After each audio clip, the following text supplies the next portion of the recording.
Royal Highness, Mr. President, Excellencies, ladies and gentlemen, I accept the Nobel Prize for Peace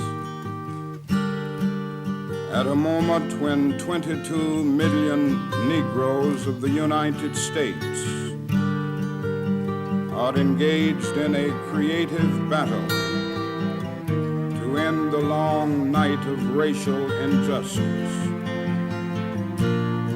I accept this award on behalf of the civil rights movement, which is moving with determination and a majestic scorn for risk and danger to establish a reign of freedom and a rule of justice. I am mindful that only yesterday in Birmingham, Alabama, our children crying out for brotherhood were answered with fire hoses, snarling dogs, and even death. I am mindful that only yesterday in Philadelphia, Mississippi, young people seeking to secure the right to vote were brutalized and murdered. I am mindful that debilitating and grinding poverty afflicts my people and chains them to the lowest rung of the economic ladder. Therefore, I must ask why this prize is awarded to a movement which is beleaguered and committed to unrelenting struggle, to a movement which has not yet won the very peace and brotherhood which is the essence of the Nobel Prize. After contemplation, I conclude that this award which I receive on behalf of that movement is a profound recognition that nonviolence is the answer to the crucial political and moral questions of our time. The need for man to overcome oppression and violence without resorting to violence and oppression. Civilization and violence are antithetical concepts. Negroes of the United States, following the people of India, have demonstrated that nonviolence is not sterile passivity, but a powerful moral force which makes for social transformation. Sooner or later, all the peoples of the world will have to discover a way to live together in peace and thereby transform this pending cosmic elegy into a creative psalm of brotherhood. If this is to be achieved, man must evolve for all human conflict a method which rejects revenge, aggression, and retaliation. The foundation of such a method is love. The tortuous road which has led from Montgomery, Alabama to Oslo bears witness to this truth. This is a road over which millions of Negroes are traveling to find a new sense of dignity. This same road has opened for all Americans a new era of progress and hope. It has led to a new civil rights bill, and it will, I am convinced, be widened and lengthened into a superhighway of justice as Negro and white men in increasing numbers create alliances to overcome their common problems. I accept this award today with an abiding faith in America and an audacious faith in the future of mankind. I refuse to accept despair as the final response to the ambiguities of history.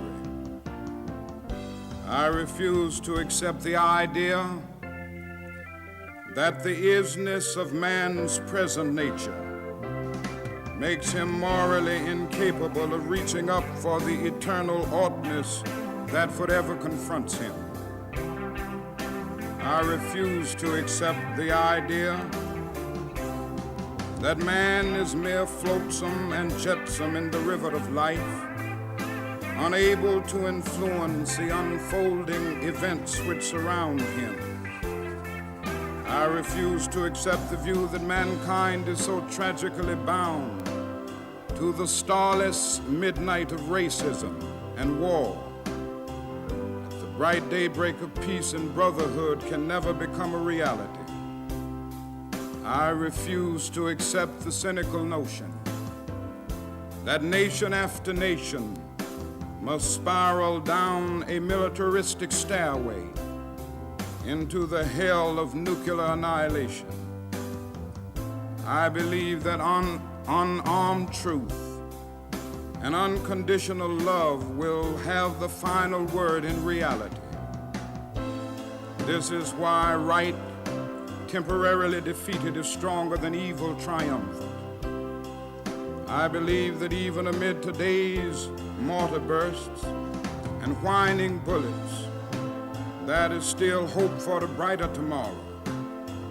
I believe that wounded justice, lying prostrate on the blood-flowing streets of our nations, can be lifted from this dust of shame to reign supreme among the children of men. I have the audacity to believe that peoples everywhere can have 3 meals a day for their bodies, education and culture for their minds, and dignity, equality, and freedom for their spirits. I believe that what self-centered men have torn down, men other-centered can build up. I still believe that one day mankind will bow before the altars of God and be crowned triumphant over war and bloodshed, and nonviolent redemptive goodwill proclaim the rule of the land, and the lion and the lamb shall lie down together, and every man shall sit under his own vine and fig tree, and none shall be afraid. I still believe that we shall overcome. This faith can give us courage to face the uncertainties of the future. It will give our tired feet new strength as we continue our forward stride toward the city of freedom. When our days become dreary with low hovering clouds, and our nights become darker than 1,000 midnights, we will know that we are living in the creative turmoil of a genuine civilization struggling to be born. Today I come to Oslo as a trustee, inspired and with renewed dedication to humanity. I accept this prize on behalf of all men who love peace and brotherhood. I say I come as a trustee, but in the depths of my heart I am aware that this prize is much more than an honor to me personally. Every time I take a flight, I am always mindful of the many people who make a successful journey possible, the known pilots and the unknown ground crew. You honor the dedicated pilots of our struggle who has set at the controls as the freedom movement soared into orbit. You honor once again Chief Lutuli of South Africa, who struggles with and for his people are still met with the most brutal expression of man's inhumanity to man. you honor the ground crew, without whose labor and sacrifice the jet flights to freedom could never have left the earth. Most of these people will never make the headlines, and their names will never appear in Who's Who. Yet when years have rolled past, and when the blazing light of truth is focused on this marvelous age in which we live, men and women will know, and children will be taught, that we have a finer land, a better people, a more noble civilization, because these humble children of God were willing to suffer for righteousness' sake. I think Alfred Nobel would know what I mean when I say I accept this award in the spirit of a curator of some precious heirloom which he holds in trust for its true owners, all those to whom truth is beauty and beauty truth, and in whose eyes the beauty of genuine brotherhood and peace is more precious than diamonds or silver or gold. Thank you.